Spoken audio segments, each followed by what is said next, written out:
And I have the pleasure of introducing our next speaker, Bonnie Feldman.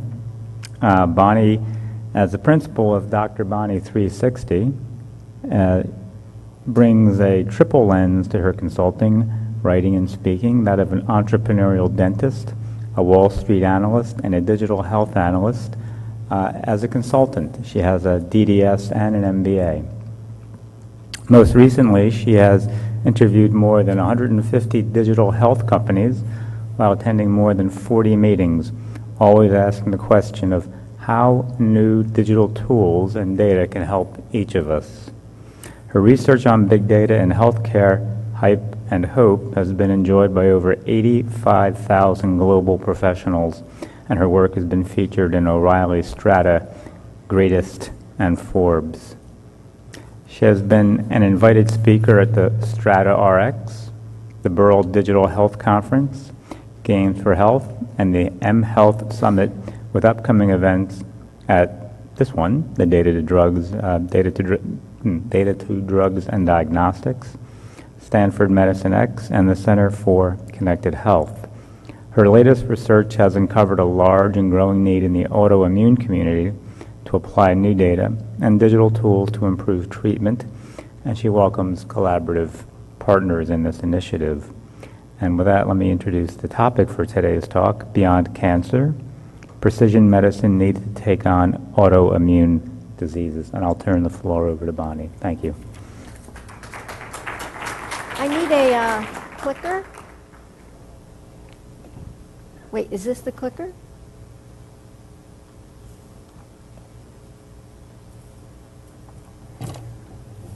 Which is the forward?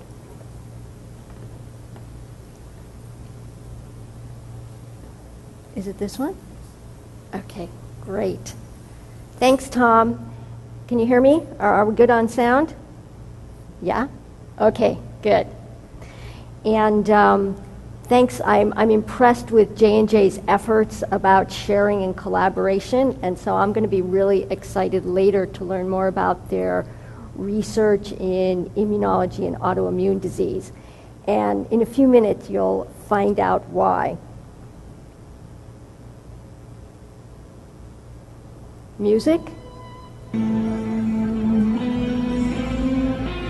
Imagine a future where using data and digital tools can give us personalized medicine where each of us gets the right drug at the right time. I'm Bonnie Feldman, also known as Dr. Bonnie 360, and I'm delighted to be here today with you. I bring to our talk multiple perspectives. First, as a practicing clinical dentist. Yes, that's drill, bill, and fill for those of you who might have been there recently. But I also had a pain practice where we did hypnosis. After that, I worked all over Wall Street, looking at hundreds of emerging companies on all sides of the investor equation. Most recently, I've been a digital health analyst and business development consultant, where during this time I've had the opportunity to speak with over 150 emerging companies. And each time I would ask them, how can all these new innovations, these new data and digital tools help each of us? Meet George Jetson. Louder. Daughter Judy. Anyone want to dance? Stretch? Are we going to exercise? Remember the Jetsons? Like today, the 60s were a time in innovation in science and society. And actually, when I look up there, my family could be about like the Jetsons if you added many more people and most of them wore white coats. But being from a family of physicians does not change the fact that I and members of my immediate and extended family have often seen healthcare from both sides of the examining table. So here we have poor Judy Jetson. She has just been diagnosed with an autoimmune disease, actually two of them, Crohn's and celiac disease. She comes as a newly diagnosed patient to the doctor's office and gets today's best treatment, which unfortunately can be very frustrating, time-consuming, and really has a lot of trial and error. But I want us to put on our patients' hats for a moment and imagine a future where Judy Jetson comes to the doctor's office as a newly diagnosed patient and gets precision medicine, her very best treatment the first time.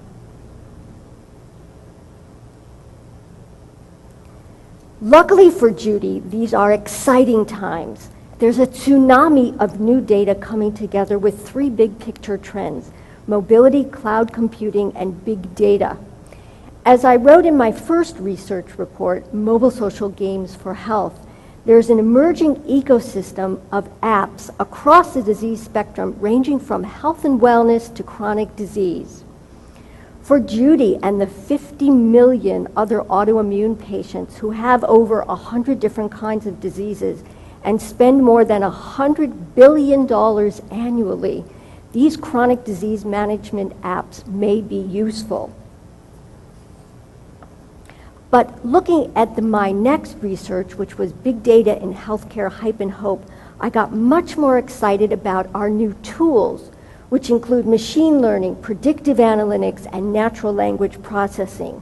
And these are currently being used in research, development, and clinical trials to help Judy. I maintain that unlike in previous times, not only do we have new technology that will help us, but we have a societal shift in thinking that's going to enable all of us to work together in new and different ways. From my research, I've identified three big picture trends and how these new data-enabled tools can propel precision medicine. The first trend is new forms of data, where we have an explosion of personal data as well as omics data. The second is new approaches to research, discovery, and clinical trial. And third, but not last, and most important, is new ways of sharing and collaboration. At the Consumer Electronics Show and South by Southwest this year, the Wall Street Journal and the New York Times took notice of sensors and fitness trackers. As you can see in this picture, there's a variety. The body is one big sensor. We have fitness trackers such as Fitbit, Shine, and Jawbone that track sleep or exercise and steps. We even have edible sensors in the form of Proteus, which is a pill with an embedded sensor to track medication adherence. There are other sensors that will track fertility, such as Glow. And then thinking in a bigger picture, we have AliveCore, which is a portable mobile heart health tracker, and Propeller Health, which will track asthma and respiratory health. From all these new sensors, there's been this huge explosion in personal data, which is going to help us understand the role of exercise and food and sleep in modulating our daily health. Let's not forget about the latest news. Apple's new HealthKit platform and Samsung's new SAMI platform, both of which are designed to act as repositories of health data collected by wearables. So if you see, the body's one big sensor, and we've got all these new personal data streams coming from it. Music.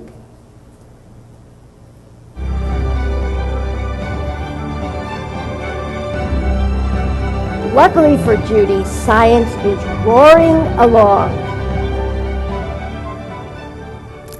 Not only in genomics, the study of genes and functions, but in proteomics, the large-scale study of proteins, looking at their structure and function, and nutrigenomics, the side effects of food on genomic expression.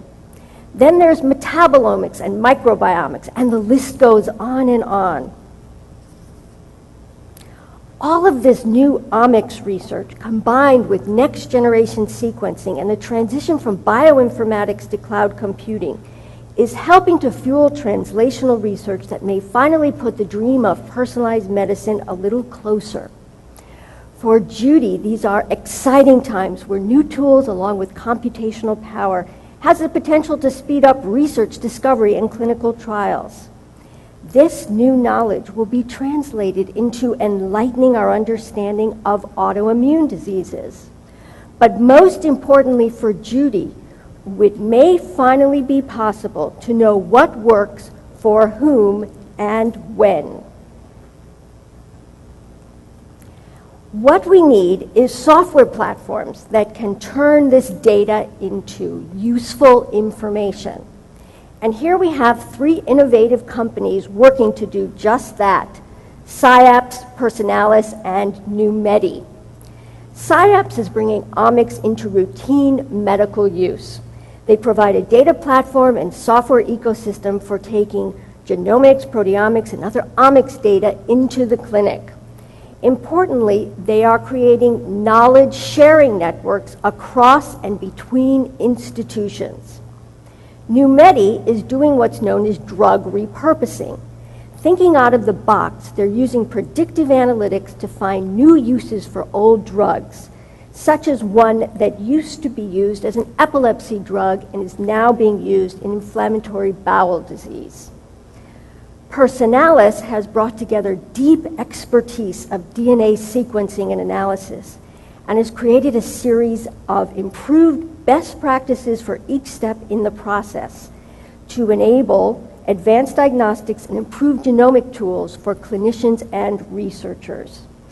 The work of innovative companies such as SciAps, Personalis, and Numedi is hopeful news for Judy and the 9.8 million other women whose lives will be shortened by 15 years due to autoimmune disease. What Judy needs is faster, cheaper drug development, and she needs it now. According to the Juvenile Diabetes Foundation and the Crohn's Foundation, there is an alarming increase in incidence among young adults. In type 1 diabetes, those who are less than 20 years old, the incidence has increased 23%, while those under 18 are the fastest growing population of IBD patients. Perhaps, just like when the American public came together around the moonshot or the war on cancer, we can now have a sense of urgency in drug development for autoimmune disease. And look at some of the amazing tools that we can use. DNA Nexus has brought together 300 researchers at 5 institutions with their CHARGE project. This enabled them to perform downstream analysis of 430 terabytes of results. You would think we could find something useful in that amount of data. Maybe the fact, as we will hear later, that IASD has taken their topology platform, which is the science of shapes, and come up with the fact that there may be more than 2 kinds of diabetes. This could apply to the other 100 autoimmune diseases. Who knows? Another interesting example is GNS Healthcare, which is working on using big data analytics to develop predictive models for multiple sclerosis and other diseases. This is hopeful for Judy because prediction is one step closer to prevention. What Judy needs is clinical trials that can solve her problem now. Given that technology has completely changed the way we work, live, and play, you would think this could be applied to clinical trials. And here we have 4 interesting companies, 3 are private, one's a public-private partnership, working to do just that. Transparency Life Science is leveraging new tools and crowdsourcing for clinical design and transparency to speed things along. Zephyr, which is an amazing big data company, is using the variety of big data with a visualization platform built on top to get the right information at the right time at the time that the company needs it. Gobalto offers a software as a service business, which is helping with clinical study startup and automating many of the repetitive processes that used to be very time-consuming. Another noteworthy example is the public-private partnership called the Scripps Translational Research Institute. It's in San Diego, led by Eric Topol, And they're using new digital tools and adaptive trial design to create faster, better clinical trials with more comprehensive data of patient information. And this is critical because it's allowing an entirely new set of products to come out of this research. Patients are up in arms.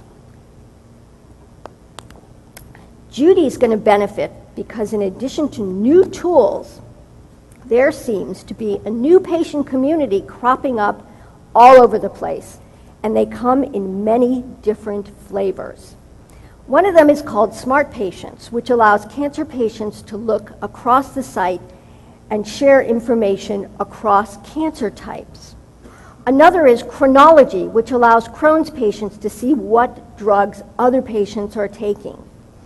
Another patient community is HealClick, which allows patients to be matched with those that are just like them. In a slightly different flavor, My Health Teams has a patient community for each specific disease because they believe that patients want a broad array of information at their time of need.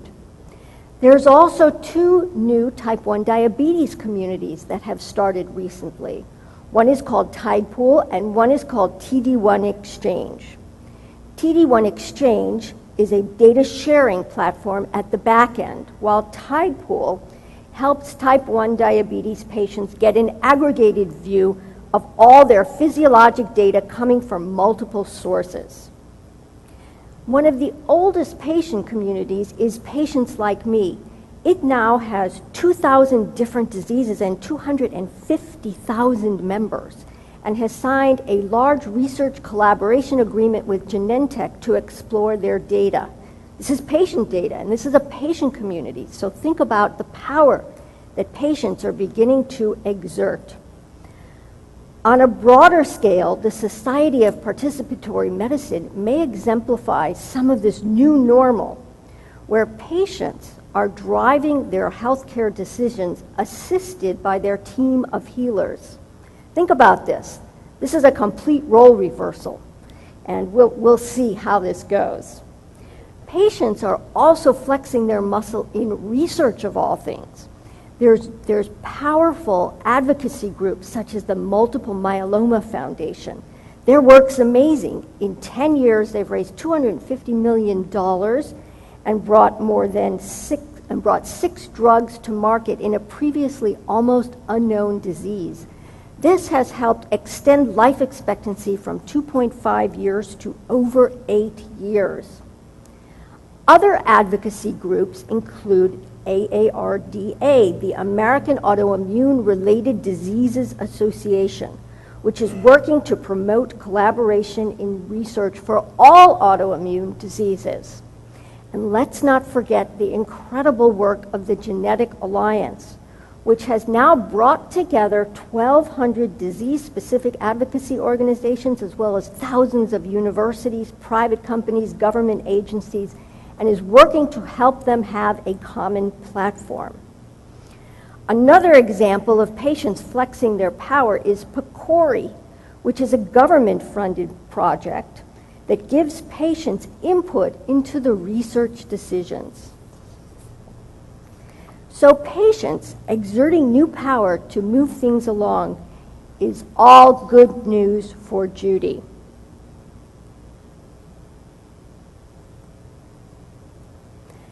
The time is right for Judy to be helped by the power of collaboration and sharing. Alongside more patient activism, a more open society to sharing is slowly extending to data. Take Sage Bionetworks, for example, which functions as the YouTube of scientific data. Not only does it give scientists an open source computational platform, but it gives them a common framework to use. Other examples include citizen science, such as uBiome, where citizens can donate or give their poop samples for microbiome research. We also have crowdsourcing in companies such as CrowdMed, which is using the power of the crowd to solve difficult medical decisions. With more patient demand driving the creation of new patient communities, crowdsourcing in health, open science, and data sharing, I am hopeful that this shift in power will help Judy. But wait, not everything is so rosy. We have challenges ahead. As we all know, every day brings a new data breach. Who shopped at Target? Only I did? I had to change my credit card. Did you? Was that not a pain in the neck?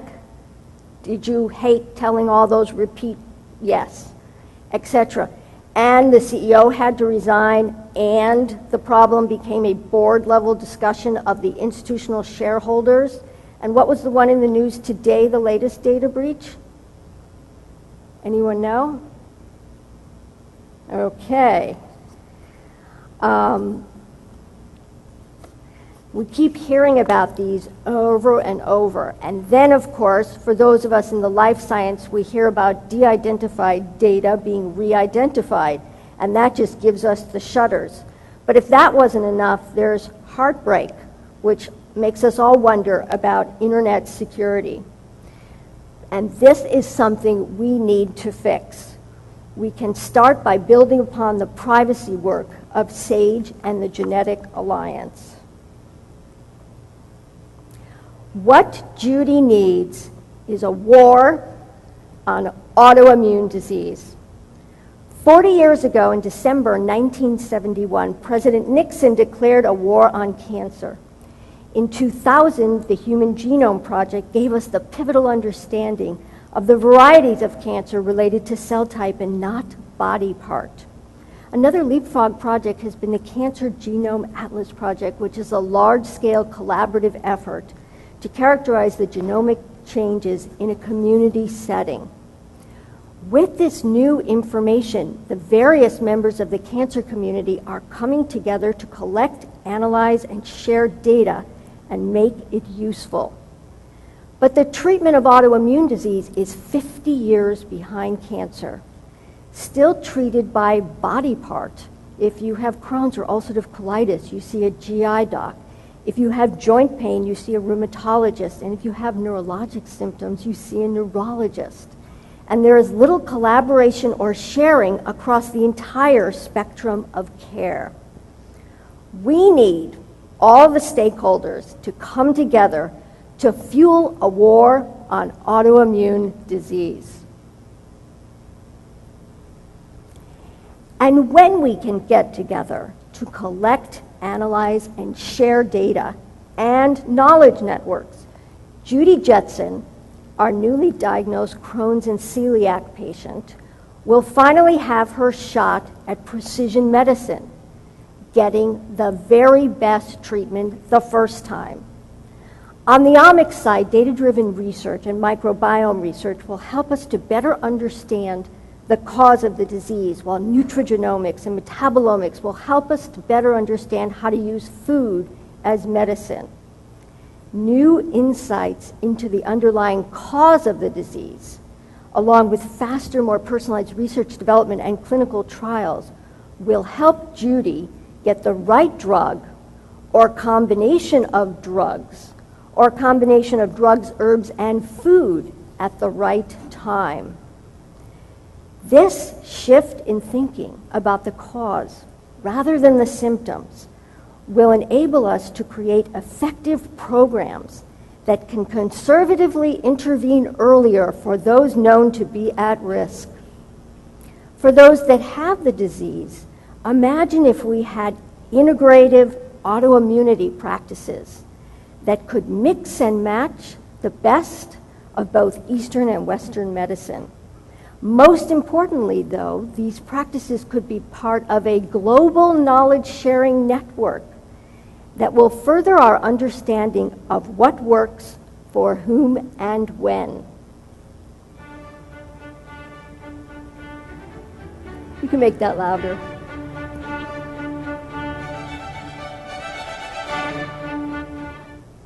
So let us use the power of the crowd in this room to come together and figure out how we can use data and digital tools to ignite precision medicine in autoimmune disease. The good news is we have lots of tools. The bad news is we still have a lot of suffering. But here are 3 things that each of us can do to get started. First, change your thinking. Think about the underlying cause of the disease and how earlier conservative intervention may be possible. Let's get together in this room and figure out how we can think big and collaborate. Can we come up with new sources of funding? Can we do private-public partnerships? Can we have open registries and biobanks? Can we have brainstorming meetings? Third, come to me and tell me about your research. I will be publishing some research, and we will also be having a webinar on August 21st that will talk about the microbiome in autoimmune disease.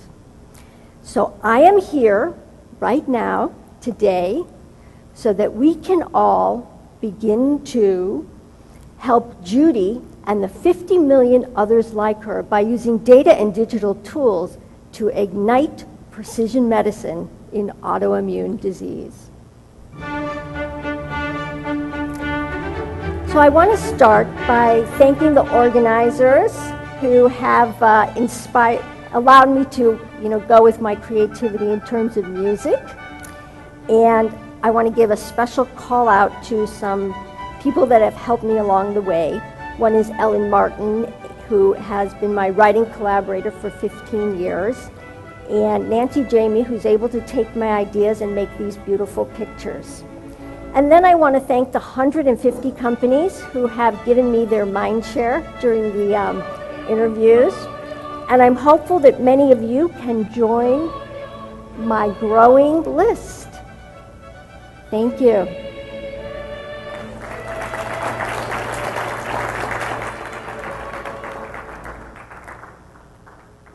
Does anyone have an immediate question you'd like to ask? Questions?